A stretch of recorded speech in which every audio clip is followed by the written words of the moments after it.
హైదరాబాద్ జూబ్లీహిల్స్లో బోగస్ ఓట్లు కలకలం సృష్టించాయి. ఒకే ఇంటి నంబర్పై 43 ఓట్లు ఉన్నాయని బీఆర్ఎస్ నాయకులు బయటపెట్టారు. దీంతో ఈ కేసును ఎన్నికల కమిషన్ సుమోటోగా తీసుకుంది.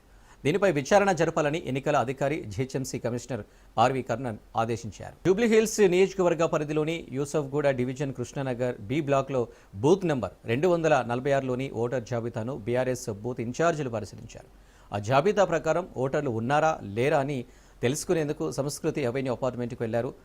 8-3-231/B/160 నంబర్తో ఉన్న ఆ అపార్ట్మెంట్లో నూతన ఓటర్ల జాబితా ప్రకారం మొత్తం 43 మంది ఓటర్లు ఉన్నారు. వారంతా అపార్ట్మెంట్లో నివసిస్తున్నారా లేరా అని ఆరా తీస్తే విస్తుపోయే నిజాలు బయటపడ్డాయి. ఓటర్ జాబితాలోని ఓటర్ క్రమ సంఖ్య 1006 నుంచి 1048 వరకున్న 43 మందిలో ఇద్దరు తప్ప మిగిలిన వారెవరూ అక్కడ లేరని తేలింది. దీంతో సంస్కృతి అవెన్యూకు వచ్చిన అధికారులు ఆరా తీస్తున్నారు. నూతన నిర్మాణం కావడంతో గతంలో ఎవరైనా నివసించారా అనే కోణంలో కూడా విచారిస్తున్నారు.